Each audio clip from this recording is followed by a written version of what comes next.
Hello viewers, welcome to my channel. என்னோட first flight எக்ஸ்பீரியன்ஸாக இந்த வீடியோவில் நான் உங்களுக்கு சொல்ல போகிறேன். First luggage. ஃபஸ்ட்டு ஃப்ளைட்டுக்கு நாங்கள் மூணு லக்கேஜ் ரெடி பண்ணி சின்னதாக முடிச்சுக்கிட்டோம். நெக்ஸ்ட்டு நாங்கள் ரெடி ஆனோம். அப்போ எனக்கு பிடிச்ச பிளாக் ஷர்ட்டு, அப்புறம் எனக்கு பிடிச்ச ஜீன்ஸ் பேண்ட் போட்டு நல்லா டிப் டாப்பாக ரெடி ஆகிட்டேன். ஆனால் என்ன ஹேர் தான் கொஞ்சம் சில்கி ஆகிடுச்சா, கடைசி நேரத்தில் அதுதான் செம்மையாக கடுப்பேற்றிருச்சு. பட் இருந்தாலும் அது கூட ஜாலியாக விளாண்டுட்டு நெக்ஸ்ட்டு லக்கேஜெல்லாம் காரில் லோட் பண்ண ஆரம்பிச்சிட்டோம். இந்த லக்கேஜெல்லாம் முடிஞ்ச அளவுக்கு நாங்கள் கம்மி பண்ணிட்டோம். நெக்ஸ்ட்டு நாங்கள் அந்தமான் ட்ரிப்பு தான் போகிறோம். அதுதான் ஃபஸ்ட் ஃப்ளைட்டு எனக்கு. ஸோ அதோட எக்ஸ்பீரியன்ஸ் தான் நான் இங்கே சொல்ல போகிறேன். இங்கே பார்த்தீங்கன்னா நாங்கள் இப்போ கடலூரில் இருக்கோம். கடலூர்லேருந்து நாங்கள் பார்த்தீங்கன்னா சென்னை போகிறோம். சென்னையில் தான் ஃப்ளைட் எங்களுக்கு. காலையில் ஃப்ளைட்டுங்கிறனால நைட்டே ட்ராவல் ஸ்டார்ட் பண்ணிட்டா பெட்டராக இருக்கும் நாங்கள் ஃபீல் பண்ணோம். ஸோ எங்களோட ட்ராவலை அப்போவே ஸ்டார்ட் பண்ணிட்டோம். தென் ட்ராவல் லாங் டைம் தான். கடலூர்லேருந்து சென்னை அப்படிங்கிறப்ப ஒரு 4 hours ட்ராவல். அது நான் ஒரு பாயிண்டில் பார்த்தப்ப எனக்கு 2-3 hours காட்டிச்சு. அப்புறம் தள்ளாடி போயிட்டே இருந்துச்சு. எனக்கு கார் ட்ராவல் பிடிக்கும் தான், பட் ஆனால் லாங் ட்ராவலாக இருக்குங்கிறனால கொஞ்சம் அப்படி இருந்துச்சு. இடத்துலேயே ஒரு இடத்துல ஸ்டாப் பண்ணி அப்புறம் வேண்டிய ட்ரிங்க்ஸ்லாம் குடிச்சிட்டு கொஞ்சம் ரெஃப்ரெஷ் ஆகிட்டு அப்படியே போவோம். என்ன மைண்ட் பண்ணாதீங்க, நான் அப்படி தான் ஏதாவது கிரிஞ்சு தான் பண்ணிகிட்ருப்பேன். அங்கே ஸ்டிங் ஜூஸ் வாங்கிட்டு நைட்டு அப்படியே மறுபடியும் ட்ராவல் நாங்கள் ஸ்டார்ட் பண்ண ஆரம்பிச்சிட்டோம். அப்புறம் போச்சு ட்ராவல் போயிட்டே இருந்துச்சு. பழைய பாட்டெல்லாம் கேட்டுட்டு நல்லா ஒரு தூக்கம், இடையில ஒரு நேப் போட்டுட்டு நல்லா போயிட்டு இருந்துச்சு. நான் வீடியோ எடுத்ததெல்லாம் அப்பப்போ ஏஞ்சப்போ எடுத்த வீடியோஸ் தான் இதெல்லாம். நெக்ஸ்ட்டு நாங்கள் ஏர்போர்ட் ரீச் ஆனோம் சென்னையில். சென்னை ஏர்போர்ட்டில் எனக்கு பிடிச்ச பிளேஸ் எது அப்படின்னு கேட்டிங்கன்னா சென்னையில் இன்டர்நேஷ்னல் டெர்மினல் தான்.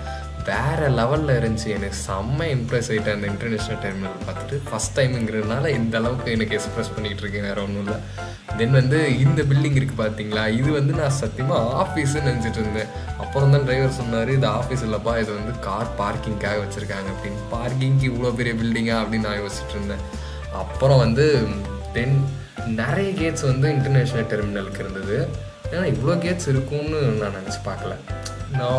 நாங்கள் போக வேண்டியது டொமஸ்டிக். இன்டர்நேஷ்னல் தாண்டி தான் டொமஸ்டிக் டெர்மினல் இருக்குது. ஸோ அதை நோக்கி தான் இப்போ நாங்கள் போயிட்டுருக்கோம். எப்பயுமே ஏர்போர்ட் ரொம்ப பிஸியாக இருக்கும் போல் எனக்கு அது நல்லாவே அண்டர்ஸ்டாண்ட் ஆகிடுச்சு. ஏகப்பட்ட காசு. எனக்கு தெரிஞ்சு இருக்கிறதுலே 24/7 ஒர்க் ஆகிட்டு இருக்கிற ஒரு பிளேஸ் எதுன்னா எனக்கு தெரிஞ்சு ஏர்போர்ட்டாக தான் இருக்கும் போல், அந்தளவுக்கு இருந்துச்சு. ஸோ அப்புறம் நிறைய கேட்ஸ் இருந்தது இன்டர்நேஷ்னல் டெர்மினலுக்கு. தென் நாங்கள் டொமஸ்டிக் டெர்மினலுக்கு வந்துட்டோம். அங்கே கொஞ்சம் நேரம் வெயிட் பண்ணிகிட்டு இருந்தோம். அங்கே தான் இந்த சாய் வாலா கடை பார்த்தேன். எங்கள் அப்பா அப்புறம் அங்கே டீ குடிக்க போயிட்டாரு. ஸோ அப்புறம் பின்னாடியே நானும் போய் ஒரு விசிட்டை போட்டு வந்துட்டேன். தென் நாங்கள் வெயிட் பண்ணதுக்கான ரீசன் என்னென்னா, காரை பார்க்கிங்கில் வேணும் அப்படிங்கிறனால தான். கார் இங்கே ஃப்ளைட் ஏறி போகிறாங்க இல்லையா, அவங்க அந்த கார் அங்கே பார்க் பண்ணிக்கலாம். ஆக்சுவலி அதுக்கு தான் அந்த பில்டிங்கேவா. கார் பார்க்கிங்க்கு கிட்டத்தட்ட மாத கணக்கெல்லாமே கார் நிற்கும் அப்படின்னு சொல்லி எங்கள் டிரைவர் சொன்னார். அதுக்கேற்ற மாதிரி சார்ஜஸ் இருக்கும் அப்படின்னு சொன்னாங்க. நாங்கள் பிளான் பண்ணது ஒரு 5 days ட்ரிப்பாக. ஸோ அதனால் ஒரு 1800 கிட்ட ஆகும்னு சொன்னாங்க. அப்புறம் ஃப்ளைட் ஏர்போர்ட் உள்ள போகிறதுக்கு முன்னாடி பேக்கேஜ் செக் பண்ணணும், வெயிட் செக் பண்ணணும்னு நினச்சிங்கன்னா இங்கே செக் பண்ணிக்கலாம். எங்களுக்கு பார்த்திங்கன்னா கேபின் லக்கேஜ் 7 kgs கொடுத்துருந்தாங்க. ஸோ அதுக்கேற்ற மாதிரி நான் பேக் பண்ணிவிட்டு அதை அப்படியே எடுத்துகிட்டு போயிடலாம் அப்படின்னு நான் முடிவு பண்ணிட்டேன். ஸோ இந்த ஷாட்டு தான் முக்கியமான ஷாட்டு. ஏன் தெரியுமா, இந்த ஷாட்டில் தான் சினிமாட்டிக்காக ட்ரை பண்ணலாம் எல்லாத்தையும் பண்ணேன். எங்கள் அக்கா எங்கள் அக்கா தான் இந்த ஷாட் எடுத்தாங்க. ஆனால் அவங்க பாசத்தில் எடுத்தாங்கன்னு நினைக்காதீங்க. அந்த பேகை தூக்கிட்டு போகணுங்கிறதுக்காக தான் அந்த ஷாட் எடுத்தாங்க. அப்புறம் நாங்கள் உள்ளே என்ட்ராயிட்டோம். உள்ளே என்ட்ரானதுக்கப்புறம் செம என்விரான்மெண்ட் எனக்கு ரொம்ப பிடிச்சிருந்தது. ரியலாக வேறு level. So first time airport பார்க்குறேன் அப்படிங்கிறனால எனக்கு கொஞ்சம் எக்ஸைட்மெண்ட் நிறைய இருந்தது. அங்கே நான் நோட்டீஸ் பண்ண ஒரு விஷயம் என்ன தெரியுமா, இண்டிகோ ஃப்ளைட்ஸ் தான் ரொம்ப அதிகமாக இருக்குது. எனக்கு தெரிஞ்சு மொத்த ஏர்போர்ட்டுமே இண்டிகோ ஃப்ளைட்ஸ் தான் இருக்கும் போல், அந்த ரேஞ்சில் இருந்தது. ஃபுல்லாக இங்கே இருக்கிற எல்லாமே இண்டிகோ ஃப்ளைட்ஸ் தான். அப்புறம் சில ஃப்ளைட்ஸுக்கு தான் 2-3 கவுண்டர்ஸ் இருந்தது. மோஸ்ட்டாக எல்லா பிளேஸுக்குமே இண்டிகோ ஃப்ளைட்ஸ் அவைலபிளாக இருந்துச்சு. அப்புறம் அங்கே இருக்கிற வெண்டிங் மிஷின்ஸ் எல்லாமே பார்த்திங்கன்னா, அங்கே வெண்டிங் மிஷின்ஸில் இருக்கிற திங்ஸ் எல்லாம் என்ன எம்ஆர்பி ரேட்டோ அதுதான் இருக்கும்.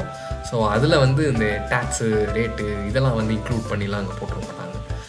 தென் எங்கள் அப்பா அங்கே ஒரு காஃபி உள்ளே குடிக்கணும்னு சொல்லி குடித்தார். நான் எங்கள் அப்பா கிட்டே கேட்டேன், இந்த காஃபி இப்போ உங்களுக்கு குடிச்சு தான் ஆகணுமா அப்படின்னு கேட்டேன். அவர் குடிச்சு தான் தம்பி ஆகணும் அப்படின்ட்டாரு.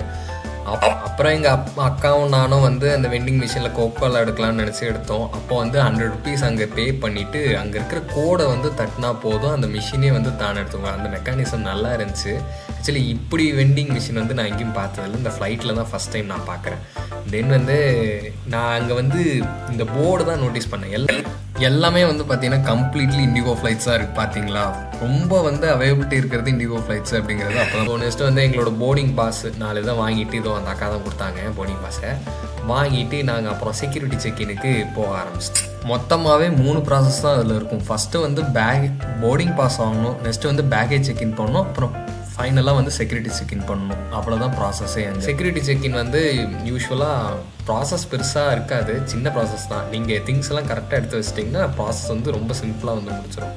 ஸோ அந்த பக்கம் ஆஃப் த ஏர்போர்ட்டை வந்து அப்போ தான் நான் போய் பார்த்தாக்கா உள்ளே வந்து ஏர்போர்ட் உள்ள ஒரு மாலை கட்டி வச்சுருக்காங்க. ஸோ ஃபுல்லாக ஒரு சின்ன கிளான்ஸில் எல்லாத்தையும் காட்டுறேன். கிட்டத்தட்ட இந்த 2 minutes வீடியோ ஃபுல்லாக ஸ்பீடப் பண்ணி நான் உங்களுக்கு இந்த வீடியோ வந்து ரெடி பண்ணிட்டேன்.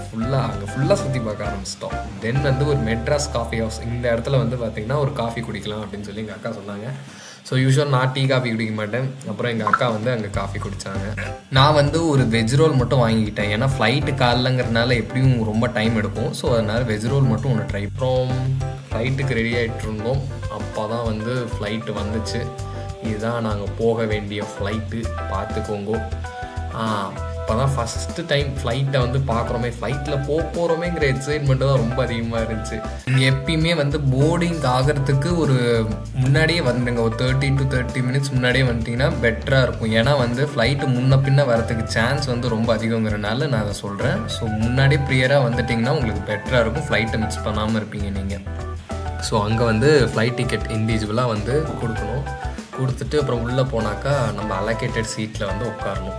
இங்கே என்ன தெரியுமா பிரச்சனையாச்சு, எனக்கு வந்து விண்டோ சீட்டு கிடைக்கணுங்கிறதுனால தான் நான் வந்து புக் பண்ணிவிட்டு அதுக்கப்புறம் சீட் அரேஞ்ச் பண்ணி எக்ஸ்ட்ரா அமௌண்ட்லாம் பே பண்ணிவிட்டு அப்புறம் போட்டால் கடைசியில் பார்த்தா நான் போட்ட இடத்துல விண்டோ இல்லை.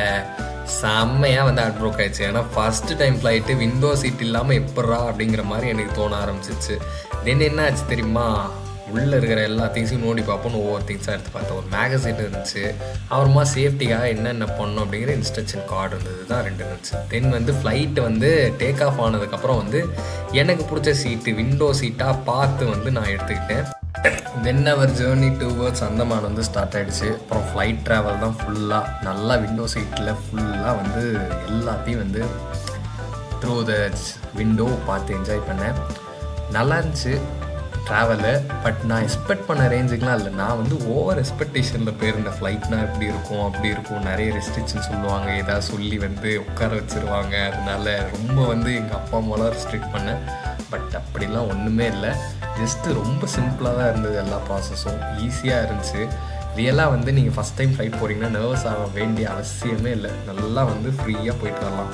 ஆனால் இன்னொரு திங் சொல்லணும் தெரியுமா, ஃப்ளைட்டு டேக் ஆஃபு அப்புறம் வந்து லேண்ட் பண்ணும்போது மட்டும்தான் வந்து ஃப்ளைட்டில் இருக்கும் அப்படிங்கிற ஒரு ஃபீல் இருந்துச்சு. மற்றபடி ஃபுல்லாக ஏதோ டவுன் பஸ்ஸில் இருக்கிற மாதிரி எனக்கு ஃபீல் இருந்துச்சு. ஃபுல்லாக நானும் என்ஜாய் பண்ணிட்டு போகணும் அப்படிங்கிற மோட்டிவில் தான் ஃப்ளைட்டில் இருந்தேன். பட் ஆனால் எனக்கு செம்ம தூக்கம். ஸோ 1.5 மணி நேரம் அந்த ஃப்ளைட் ட்ராவலில் ஃபுல்லாகவே நான் தூங்கிட்டேன். அப்புறம் அங்கே அந்தமான் ரீச் ஆனதுக்கப்புறம் தான் எங்கள் அக்கா வந்து எழுப்பி விட்டாங்க. அப்புறம் தான் நான் ஏன்ச்சேன். ஸோ இப்படி தான் எங்கள் ஃப்ளைட் ட்ராவல் இருந்துச்சு. நெக்ஸ்ட் வீடியோ சந்திப்போம். பாய்.